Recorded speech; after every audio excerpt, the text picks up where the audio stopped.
Assalamualaikum warahmatullahi wabarakatuh. Waalaikumsalam warahmatullahi wabarakatuh. Alhamdulillah. Alhamdulillahilladzi hadana li hadza wa ma kunna linahtadiya laula an hadana Allah. Wassalatu wassalamu ala Rasulillah Sayyidina wa Maulana Muhammad wa ala alihi wa sahbihi ajma'in, amma ba'du. Kalau kita ceramah kamu diam-diam juga. Pelan dulu Bapak boleh. Karena itu suara musik. Tidak apa, itu namanya kita berada di terminal. Ya, kalau mau tenang-tenangnya, baru ceramah di masjid sana. Pemirsa, Bapak Deng, sehat. Saya kemarin lihat Bapak Deng punya baju warna hitam. Iya, Sama ada kancingnya juga. Sepatu Bapak dari Bal. Tidak? Nah, saya kan tanya dulu, siapa tahu ya Teteh tahu? Kita kan tidak tahu kalau kita tidak berkuliah. Itu dulu. Oh dulu.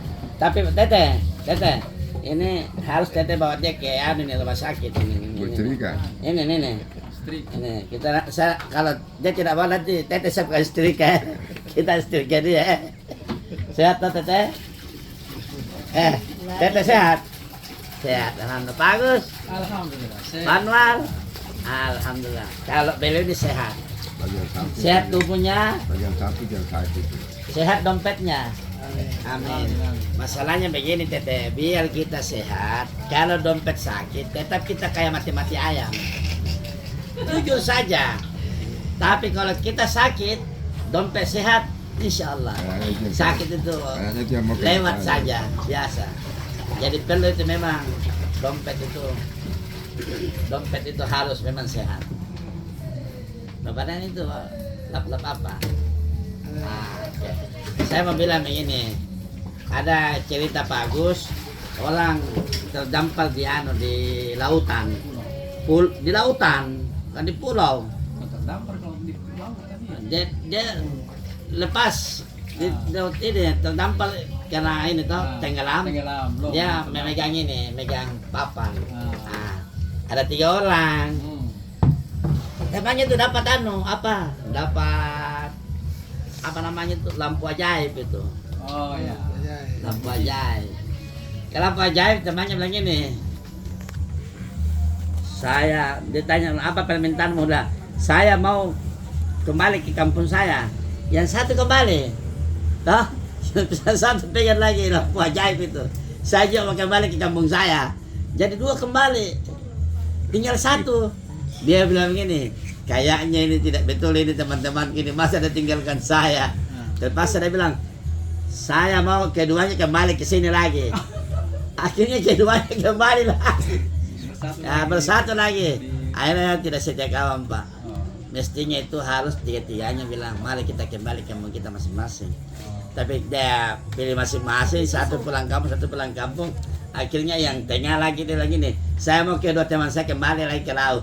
Akhirnya kembali ke laut, mau dia buat lagi lampu ajaib. Pemirsa, pagi ini kita pembahasannya apa ya?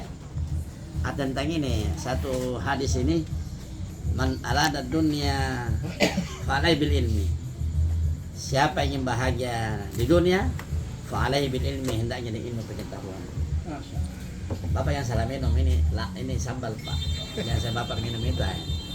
Terpaksa bibir nongol itu. Man arada dunia fa'alai bil ilmi. Siapa yang bahagia di dunia hendaknya ada ilmu pengetahuan. Wa man arada akhirah fa'alai bil ilmi. Siapa yang bahagia di akhirat hendaknya dengan ilmu pengetahuan Pak. Wa man arada huma, siapa yang bahagia di dunia, ingin bahagia di akhirat hendaknya dengan ilmu pengetahuan. Jadi begitu Bapak Daeng. Jadi kita pegang anak-anak kita ilmu pengetahuan. Nah, jelas kalau ilmu pengetahuan itu insya Allah ingin bahagia di dunia, ingin bahagia di akhirat, pasti juga ingin bahagia dunia akhirat, harus dengan ilmu pengetahuan. Nah, dengan adanya ilmu pengetahuan kita miliki, kita tahu tata cara sholat Pak. Ya toh? Kalau tidak ada ilmu pengetahuan, sholat itu ada ibadah, sholat itu ada ilmunya. Ya, ada ilmunya. Kemudian itu istijah ada ilmunya. Kita makan punya ilmu, punya adab semuanya. Adab, punya ilmu. Oleh sebab itu Macam ini, ibu harus tahu ilmu. Kalau berwudu, oh ya, jangan dahulukan tadi telinga baru apa lagi tangan harus teratur. Itu jadi kita berwudu mulai dari tangan. Nah, itu harus punya ilmu, Pak. Nah, kita bekali anak kita dengan ilmu pengetahuan, karena kenapa? Kita tidak akan hidup di zamannya dia. Tidak akan hidup di zamannya dia. Harus punya ilmu pengetahuan. Kalau dengan ilmu pengetahuan, dia sudah mencetak, ya namanya mesin pencetak uang. Ya. Ini orang kan punya harta banyak, Pak. Dia warisi anaknya harta. Warisi dia punya anak empang, warisi ini. Jadi pertengkaran di belakang hari. Kenapa? Karena harta ini menjadikan dia menjadi bertengkar gara-gara berebut harta. Tapi kalau ilmu, Pak, siapa yang mau berebut ilmu? Masing-masing belajar. Ya, Pak. Harta dibagi habis, ilmu dibagi bertambah. Coba nih, Pak, ada empan itu di sana itu. Biar 10 juga habis, Pak. Kalau bisa tadi pembagiannya hanya 2, dia bilang kalau bisa saya 5. Kenapa? Berebut harta. Tidak ada. Saya tidak ada harta tinggal, Pak. Tapi orang tua saya kasih belajar. Ya, dapat ilmu, Pak.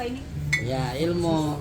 Ya, dengan ilmu, alhamdulillah kita bisa ceramah. Allah kasih sedikit rezeki tambah-tambah. Kita ini memang Allah atur hidup kita, Pak. Bapak mau terima rezekinya satu kaligus atau mau tahap-tahap saja? Tahap. Tahap saja. Kalau terima ya rezeki satu kaligus, ingat tahun 80-an, Pak, waktu zamannya Polkas, Pak. Zamannya Polkas itu, Pak. Itu apa namanya? SDSB itu. Itu ada yang terima di Makassar itu berapa miliar. Setelah terima begini 3 hari kemudian out of death, meninggal. Kenapa? Rezekinya sudah habis. Ya, makanya tahap-tahap aja pada Bapak Daeng, Tahap boleh. Tahap. Ya, artinya ya tahap tapi banyak-banyak kalau ada. Ya, jangan tipis, jangan tebal-tebal. tipis-tipis. Aduh, kita ini mau juga. Kita ini kan mau bahagiakan istri. Ini kan jadi masalah bagus. Kita sebagai suami serba salah. Gajinya 3 juta, 4 juta, 1 bulan. Sementara itu istri kadang menghabiskan 5 juta 2 hari. Jadi tidak imbang antara pemasukan dengan pengeluaran.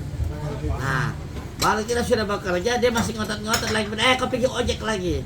Waduh, istrinya mati. Sudah ada gaji, sudah lagi suaminya pergi ojek. Tidak puas dengan ojek, dia udah pergi jadi keliling servis lagi di sana. Waduh. Nah, begitu toh. Jadi ini susah. Jadi harus istri itu memahami suami punya profesi. Kalau profesinya hanya gaji sekian, harus bersyukur. Makanya harus memiliki ilmu agama supaya paham tentang hidup ini. Oh, Mas Dedi, come here.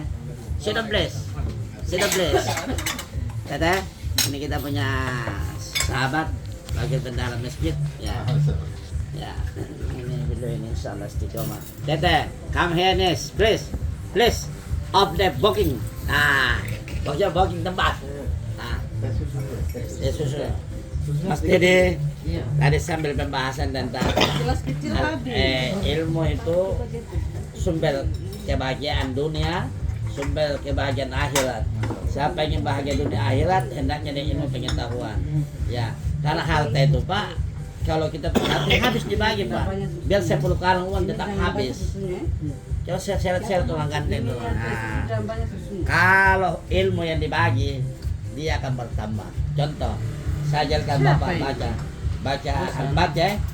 A'udzu billahi minasyaitonir rajim. Bismillahirrahmanirrahim. Alhamdulillahi rabbil alamin. Ar-Rahmanir-Rahim, Maliki Yaumiddin. Iyyaka na'budu wa iyyaka nasta'in. Ihdinas siratal mustaqim. Siratal ladzina an'amta 'alaihim ghairil maghdubi 'alaihim waladdallin. Amin. Ini Tete, Bapak Daeng. Kalau Bapak Daeng hafal Al-Fatihah, kemudian Tete juga hafal Al-Fatihah, kemudian Mas Dedi dapat lagi baca Al-Fatihah, 1, 2, 3 bertambah ilmunya, bertambah pahalanya. Tapi kalau nasi kuning ini 4, saya bagi 1, 2, 3, 4. Dia tanya, masih ada lagi kah? Nah, ini kalau kita dalam hapus kulikan insan bahwa dalam Al-Quran dijelaskan bahwa kita ini diciptakan banyak keluh kesah. Makanya itu terutama istri-istri di rumah jangan terlalu banyak keluh kesahnya. Syukuri yang Allah berikan kepadamu melalui suamimu. Kalau hari ini hanya mendapat, silakan masuk Pak, silakan. Kita mendapat semuanya 100.000 dari suami, kita syukur, menghargai pemberian. Ini kan satu ilmu juga bahwa bagaimana pandainya kita bersyukur atas nikmat yang Allah berikan kepada kita. Semakin pandai kita bersyukur, Allah makin berikan rezeki kepada kita.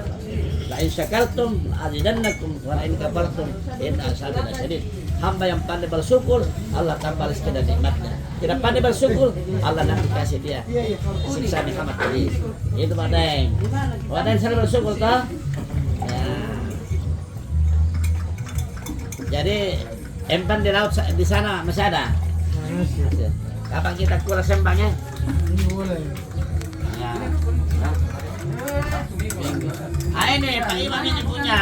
Dia bawa kita mancing di sana tapi tidak dapat satu pun. Imam Musaid.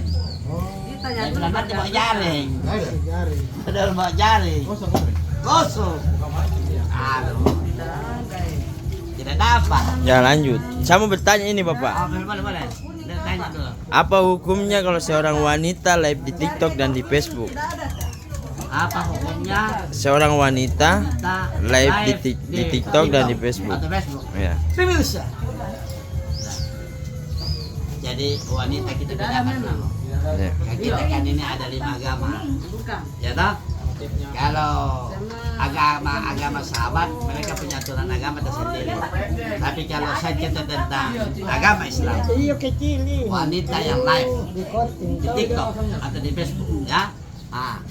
Kalau seorang wanita dia live, dia transfer ilmu pengetahuan, nggak boleh.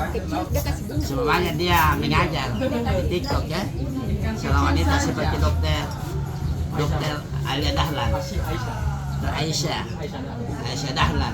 Ada juga ada lagi ustaz-ustaz yang lain. Dia live, tapi dia memberikan pengajaran. Tidak ada dia mengajar, ada yang bukit seks, bagaimana diajarkan tentang itu.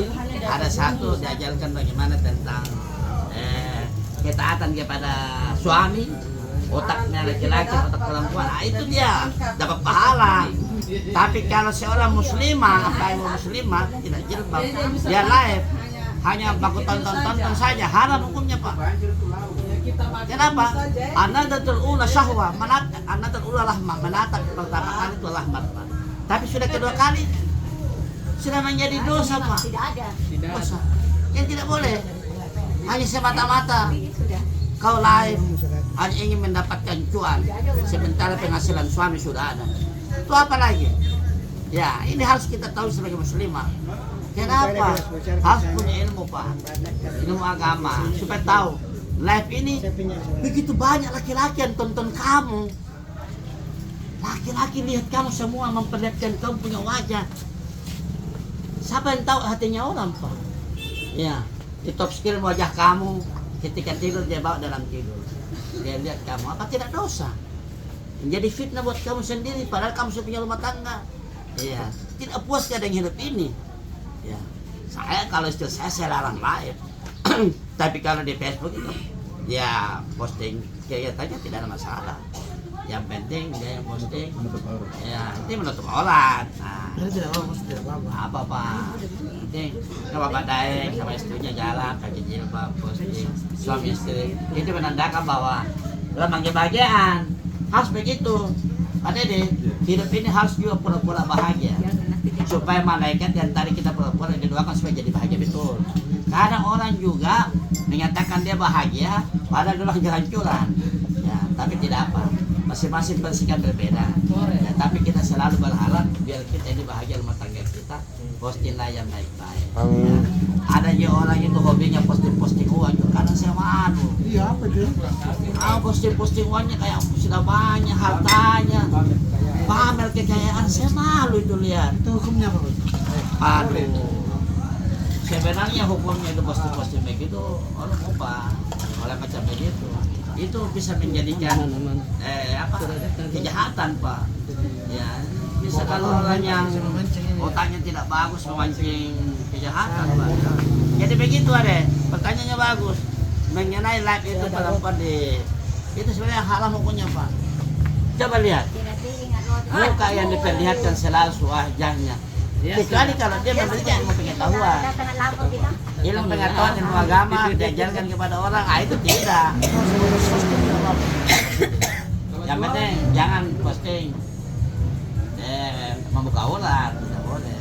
Ustaz, dagang itu jualan bisa itu kita. Kalau berdagang boleh saja. Yang tidak boleh itu live, hanya sekedar live ini tujuannya lain, Pak. Bukan moga. Itu apalagi kalau live yang cantik-cantik, Pak. Tetap penggemarnya banyak. Sekarang bahaya, Pak. Demi konten, Pak. Mancing telanjang. Demi konten telanjang dalamnya. Itu apa maksudnya? Hanya sekedar untuk mendapatkan cuan untuk memperlihatkan aurat kami yang ada di bawah. Begitu ya. Jadi hidup ini bahagia dan ilmu pengetahuan. Harus ada ilmu pengetahuannya supaya kita punya kehidupan ini terarah hidupnya dan ilmu. Orang kalau hidupin tanpa ilmu susah. Makanya istri itu juga harus bekal punya ilmu, Pak. Ya, ilmu memasak. Nah, bagaimana kalau sudah pengantin baru kalau tidak tahu memasak? Suami pulang kantor tidak ada makanan. Ya, walaupun sebenarnya hidup ini saling menghargai antara satu dengan lain. Kita berikan nafkah, kita berikan makanan. Jangan sampai kamu tidak memasak, kalau tidak memasak suami bisa makan di tetangga. Akhirnya kita tetangga. Nah, ini bahaya. Bisa. Karena sudah ramai, beginilah kita berada di Pasar Tepa. Ya, saya hanya berharap, jangan bicara lagi. Kalau mau minum kopi saja. Ya. Teteh sehat, Mas Dedi. Kita mendoakan kesehatan Allah Subhanahu wa taala. Kau masuk ke sini. Kita selalu beribadah Ya sudah. kepada Allah, terutama salat Tidak subuh. boleh berdiri di Salat depan subuh itu pintu. berkahnya luar biasa. Demikian. Saya tutup ucapan minallahi musta'an wal tikran. Wassalamualaikum warahmatullahi wabarakatuh. Ya, ambil gambar dulu satu kali. 1, 2, 3.